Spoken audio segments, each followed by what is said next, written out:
اللہ کریم نے سورہ نحل کے اندر ارشاد فرمایا من عامل صالحا من ذکر او انثی، فرمایا جو بھی اچھے عمل کرے چاہے مرد ہو چاہے عورت ہو، وہو مؤمن، شرط یہ ہے کہ مومن ہو، فلنحیینہ حیاتا طیبہ، فرمایا ہم اسے پاکیزہ زندگی عطا فرما دیں گے، حیات طیبہ دے دیں گے اسے، پاکیزہ زندگی۔ شرط کیا ہے؟ من عاملہ صالحا، نیک عمل کرے۔ کون سے عمل کرے؟ اٹھنا بیٹھنا کھانا پینا چلنا سونا جاگنا محتاط ہو اس کا، وہ نیکی کرے۔ قرآن پاک کے لفظوں کے حسن پر غور فرمائیے گا، فرمایا فَلَنُحْيِيَنَّهُ حَيَاتًا طَيِّبَةً، ہم ضرور اسے پاکیزہ زندگی عطا فرما دیں، صاف ستھری زندگی، معیاری زندگی، خوبصورت شب و روز، آئیڈیل زندگی جس کو لوگ کہیں گے، وہ والی زندگی اسے دیں گے۔ اور دوسرے مقام پر سورہ طٰہٰ کی آیت نمبر 124 میں فرمایا وَمَنْ أَعْرَضَ عَنْ ذِكْرِی، جو ہمارے ذکر سے منہ پھیرے گا،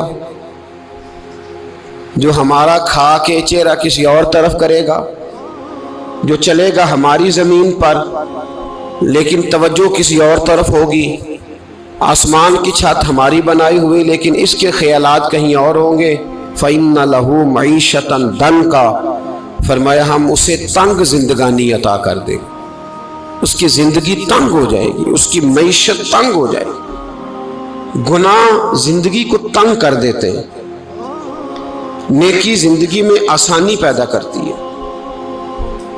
آپ کو اگر زندگی میں سکون چاہیے ہو تو آپ کسی غریب کی خدمت کر کے دیکھیں، اللہ کتنا سکون عطا کرتا ہے۔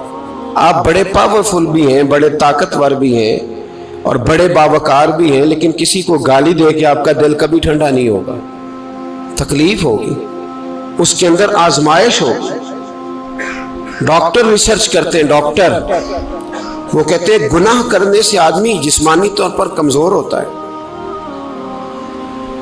لیکن وہی عمل اگر وہ بطور نیکی کرتا ہے تو اللہ اس میں اسے قوت عطا فرماتا ہے، اسی عمل میں اللہ اسے قوت عطا کر دیتا ہے۔ میں صرف اشارہ دے رہا ہوں، اس بات کی تفصیل میں نہیں جانا چاہتا۔ میرے عزیز یہ یاد رکھیں کہ نیکی آپ کو سکون دے گی، نیکی آپ کو ٹھنڈا کرے۔ اللہ تبارک و تعالیٰ نے قوموں پہ عذاب نازل کیا اور قرآن مجید فرقان حمید نے ان قوموں کے تذکرے بیان فرمائے۔ بھائی کس لیے بیان کیے؟ کہ ہم عبرت حاصل کریں، ہم یہ غور کر لیں کہ یہ کام ہم نے نہیں کرنا، اس کام سے ہم نے بچنا ہے، ہم نے غور کرنا ہے کہ یہ چیز ہمارے اندر۔ لوگ کہتے ہیں نہیں جی نہیں، ہم پہ یہ عذاب نہیں آئے گا، بالکل نہیں آئے گا، اس میں شک نہیں۔ پر اللہ نے بیان کس لیے کیا تھا؟ بیان کیا قرآن مجید معاذ اللہ کسی ایسی چیز کا بیان کرتا ہے جس کی ضرورت نہ ہو؟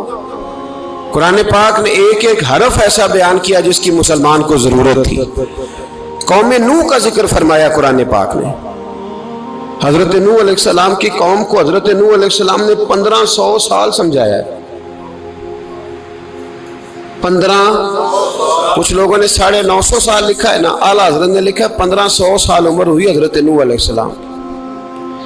اللہ تعالیٰ بندے کو جلدی سزا نہیں دیتا، بلکہ قرآن مجید میں ایک جگہ رب کریم اس طرح بھی فرماتا ہے کہ جب بندے مجھے بھول جاتے ہیں تو میں ان کے لیے نعمتوں کے دروازے کھول دیتا ہوں۔ بندہ سمجھتا ہے کہ میں کچھ تو ہے نا کہ میرے اندر کہ میں جدھر جاتا ہوں خیر ہی خیر ہو جاتی ہے، وہ سمجھتا ہے کہ میری عقل ہے، حالانکہ اللہ اسے ڈھیل دیتا ہے، اللہ اسے ڈھیل دیتا ہے۔ گناہوں کی سزا کے 3 طریقے ہیں، ایک ہے متنبع کرنا، تنبیہ کرتا ہے اللہ، بندہ متنبع ہو جاتا ہے، یہ اللہ کا بہت بڑا احسان ہوتا ہے۔ ایک ہوتا ہے مہلت دینا، اور ایک تیسرا ہوتا ہے اللہ خفیہ تدبیر کرتا ہے۔ تھوڑا سا سمجھیے گا، انسان پر کوئی آزمائش آئی، فوراً اس کی چھٹی اس نے کہا کہ وہ فلاں جگہ غلطی کی تھی تب ایسا ہوا ہے، ہوتا ہے نا کئی دفعہ، آواز آتی ہے نا اندر سے، چلیں بول دیں کچھ نہیں ہوتا آپ کو، اللہ جانتا ہے یہاں کوئی کچھ نہیں کہے گا آپ کو، اور ہماری تو ویڈیو بھی نہیں گھومتی، یعنی خبر بھی نہیں ہو کہ کس نے ہاں کر دی کس نے نہ کر دی۔ آپ بغیر ٹینشن کے بات چیت کریں، آج کچھ نہیں ہوتا ہے انشاءاللہ تعالی۔ آتی ہے اندر سے آواز، میں آپ سے اس لیے ان چیزوں کی تصدیق کراتا ہوں کہ باقیوں کو بھی آتی ہے کہ نہیں، اس لیے تصدیق. کبھی کوئی کسی جگہ انسان پریشان ہوتا ہے تو محسوس کرتا ہے کہ وہاں مجھ سے ہوتا ہے نا جی، جس کو یہ نصیب ہو جائے بڑا خوش نصیب آدمی ہے. حضرت مولا علی فرماتے ہیں اگر تجھے دنیا میں سزا مل گئی تو بچ گیا ہے سمجھ، پھر اللہ کرم کرے گا، آخرت میں سزا نہیں دے گا. اور یہ یاد رکھ لے، وما اصابکم من مصیبت فبما کسبت ایدیکم ویعفو عن کثیر. اللہ فرماتا ہے دنیا میں تجھے جو بھی تکلیف پہنچتی ہے وہ تیرے ہاتھوں کے کرتوتوں کی وجہ سے پہنچتی. ویعفو عن کثیر، فرمایا کثیر گناہ تو میں ویسے ہی معاف کر دیتا ہوں. یہ جو تیری زندگی میں دکھ ہے نا، یہ بھی میری قلیل سزائیں ہیں. یہ کثیر پر سزا، یہ قلیل ہے، قلیل یہ جو تمہاری زندگی میں تکلیفیں. انسان کو سزا ملتی. حضرت فضیل بن عیاض رحمۃ اللہ تعالی علیہ گھوڑے پہ بیٹھے تھے، گھوڑا شرارت کرنے لگ گیا، اچھلنے لگ گیا، کودنے لگ گیا. تو حضرت فضیل بن عیاض نیچے اترے، ایک کونے میں جا کے نماز کی نیت باندھ لی، 2 رکعت نماز پڑھی، پھر دیر تک استغفار پڑھتے رہے، روتے رہے، دعا کرتے رہے. واپس آئے، خادم عرض کرنے لگے حضور سمجھ نہیں آئی، گھوڑے نے تھوڑی سی شرارت کی، وہ بدکا ہے، آپ نے اس کو چھوڑا ہے اور چھوڑ کر کے آپ نماز میں لگ گئے. تو حضرت فضیل بن عیاض فرمانے لگے جب بندہ اللہ کی نافرمانی کرتا ہے نا تو جو چیزیں اس کی فرما بردار ہوتی ہیں وہ اس کی نافرمانی کرنے لگ جاتی. تو مجھے محسوس ہوا تھا کہ میں نے کہیں اللہ کی نافرمانی کی ہے، اس لیے ایسا ہوا ہے کہ میرے گھوڑے نے میری، تو میں توبہ کرنے لگا ہوں. اور اب دیکھتا ہوں بیٹھ کے بھلا کیا ہوتا ہے. میں نے سچی توبہ، حالانکہ مجھے یاد نہیں کہ میں کہاں بولا، پر کھری اور سچی توبہ کی. دوبارہ گھوڑے پہ بیٹھے تو گھوڑا بالکل صحیح ہو کے ساتھ چلنے لگ گیا. میرے بھائی جب یہ تنبیہ ہے اللہ کی طرف سے، یہ متنبہ کیا جاتا ہے کہ تو بعد آ جا. بہت ساری جگہوں پہ انسان کو وقتی طور پر اگر سزا مل جائے، نبی پاک علیہ السلام کی خدمت میں ایک صحابی آئے، بات مضبوط کر دوں، واقعہ سنایا ہے نا تو کچھ لوگ سمجھتے ہیں کہ یہ واقعہ ہے، تو میں ایک حدیث پاک امام بہقی کی لکھی ہوئی عرض کرتا ہوں. نبی پاک علیہ السلام کے ایک صحابی آئے اور ان کا سر پھٹا ہوا تھا، خون بہ رہا تھا. سرکار نے فرمایا کیا ہوا؟ عرض کی حضور ایک عورت جا رہی تھی، میری نظر پڑی، ابھی نظر پڑی ہے کہ میرے آگے ستون آ گیا تو میرے سر پہ لگ گیا. نبی پاک صلی اللہ علیہ وسلم نے فرمایا تیرے لیے خوشخبری ہے، اگر دنیا میں تیری غلطی کی تجھے سزا ملی ہے تو پھر رب تجھے قیامت میں سزا نہیں دے گا. پھر اللہ قیامت میں سزا، بعض گناہ ایسے ہیں جن کی یہاں بھی سزا ملے گی اور وہاں بھی ملے، لیکن میرے بھائی پہلی بات یہ ہے کہ اللہ تعالیٰ اس غلطی کی یہی سزا دے لے. اور دعا فرمائے اللہ تبارک و تعالیٰ یہاں بھی معافی عطا فرمائے، وہاں بھی معافی عطا فرمائے، اللہ درگزر ہی فرمائے. لیکن میرے بھائی ایک تو یہ سزا، ایک سزا یہ ہوتی ہے کہ انسان جب گناہ کرنے لگتا ہے تو اللہ نعمتوں کے دروازے کھولتا ہے، مہلت دیتا ہے. 500 سال تک فرعون کو مہلت دی. کتنے؟ یہاں جو 5 سال حکومت کر لیتا ہے وہ کہتا ہے سب سے قابل میں ہی ہوں، مجھے مہلت بھی ملی ہوئی ہے. 500 سال مہلت دی اللہ تعالیٰ نے. اور فرعون کی قوم پر پتہ عذاب کس طرح کیا آئے تھے؟ ٹڈیاں مسلط کر دی اللہ نے. یہ گھومتی نہیں چھوٹی سی، ہم اپنی زبان میں اس کو کچھ لوگ مختلف ناموں سے یاد کرتے ہیں، کوئی مکڑی کہتا ہے، کوئی کچھ کہتا ہے. مسلط کر دی، جاتی نہیں. ان پر بنی اسرائیل کے ان مقابل جو فرعون کی قوم تھی ان پر الزام اس طرح کا عذاب آیا کہ مینڈک مسلط کر دی اللہ تعالیٰ. برتن کھولتے تھے اندر مینڈک نکلتا تھا، دنیا کی ہر دوائی استعمال کرتے تھے لیکن مینڈک نکل آتا تھا. تھوڑا سا سمجھا کریں چیزوں کو. ہمارے رنگ نہیں زیادہ گورے کہ ہم پر عذاب نہیں آتا. کوئی بہت زیادہ اللہ تعالیٰ معاف فرمائے دولت نہیں جمع کرا بیٹھے شاہی خزانے میں کہ ہم سے پوچھا نہیں جائے گا. یہ مہلت ہے، مہلت کو مہلت سمجھو. پھر جب پکڑ آتی ہے نا اللہ کریم کی، میں نے دیکھا ہے کروڑوں روپیہ، 6 اولادیں.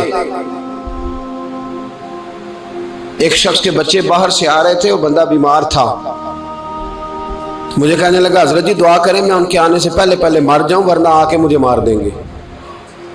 دعا کریں. اتنی بے سکونی، کروڑوں روپیہ پڑا ہے تو یہ عذاب نہیں؟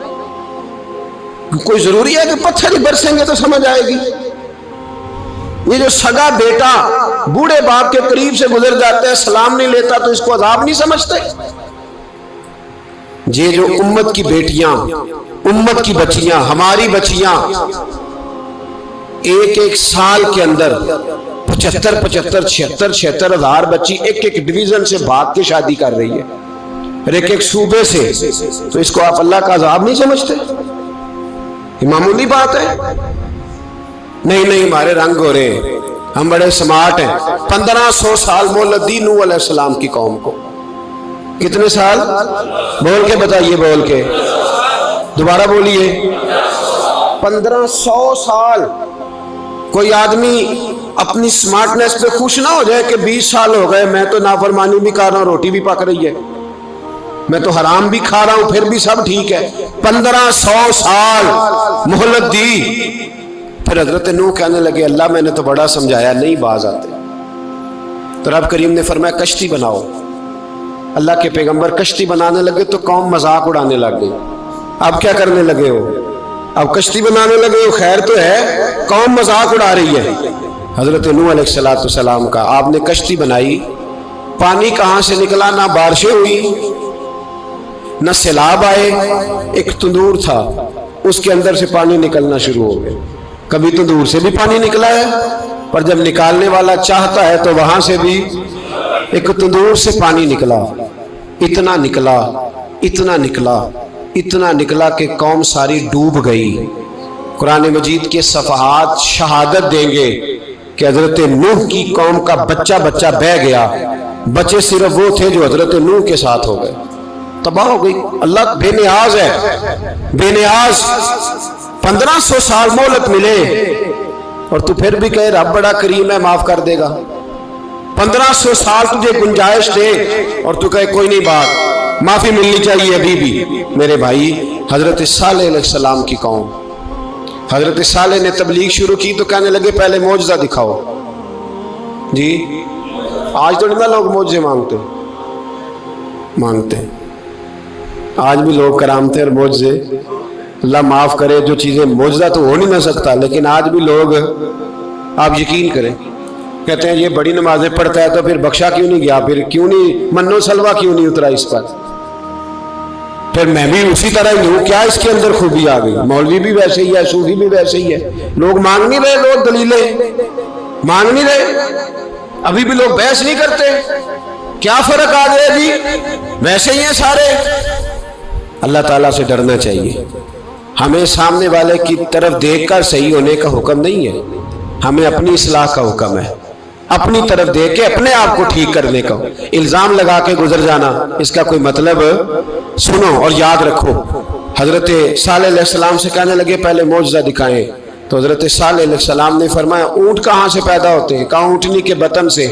فرمایا آؤ میں تمہیں پہاڑ کے اندر سے اونٹنی پیدا کر کے دکھاتا ہوں۔ کہاں سے؟ پہاڑ کے اندر سے۔ حضرت نوح ساتھ لے کے گئے تو پہاڑ کے اندر سے اونٹنی نکلی، اور اونٹنی بھی گابن تھی، اس کے پیٹ میں بچہ، اور اونٹنی اتنا دودھ دیتی تھی کہ ساری بستی دودھ پی جاتی تھی، پھر بھی دودھ بچ جایا کرتا تھا۔ لیکن حضرت نوح علیہ السلام نے فرمایا اب تم نے دیکھ تو لیا یہی سے، یہ جتنا دودھ دے گی روٹی بھی اتنی کھائے گی، ایک دن تم سارے پانی پیو گے، ایک دن یہ سارا پانی پیا کرے گی، ایک دن تم سارے باقی جانوروں کو گھاس کھلاؤ گے، ایک دن یہ اونٹنی، اور اونٹنی کا نام کیا؟ ناقۃ اللہ، اللہ کی اونٹنی۔ کس کی اونٹنی؟ نام کیا ہے؟ اللہ کی، یہ اللہ کی اونٹنی ہے۔ تو حضرت نوح علیہ السلام کی اونٹنی، فرمایا اس کی بے ادبی نہ کرنا۔ باز نہیں آئے لوگ، باز نہیں آئے، کہنے لگا جی دودھ دینا تو ٹھیک ہے، پر یہ جو سارا پانی پی جاتی ہے نا یہ صحیح نہیں، یہ جو ساری گھاس کھا جاتی ہے یہ نہیں ٹھیک، دودھ دینا تو ٹھیک ہے پر یہ نہیں صحیح۔ آپ نے فرمایا اسے کچھ نہ کہنا، اللہ کی اونٹنی ہے۔ میں کہا کرتا ہوں ان لوگوں نے ناقۃ اللہ کی بے ادبی کی، حضرت نوح علیہ السلام کی اونٹنی کی ٹانگیں کاٹ دی، صالح علیہ السلام کی۔ اور دیکھو اللہ بڑا بے نیاز ہے، اگر پیدا کرنا جانتا ہے تو حفاظت کرنی نہیں جانتا، لیکن رب کریم نے فرمایا نہ کرنا۔ انہوں نے ان کی پیر کاٹ دیے، کانوں پہ چھریاں لگائیں۔ اونٹنی جب مر گئی، اونٹنی اللہ تبارک و تعالیٰ کی وہ اونٹنی جب مر گئی تو حضرت صالح علیہ السلام کی قوم پر رب کریم نے زلزلہ بھیجا،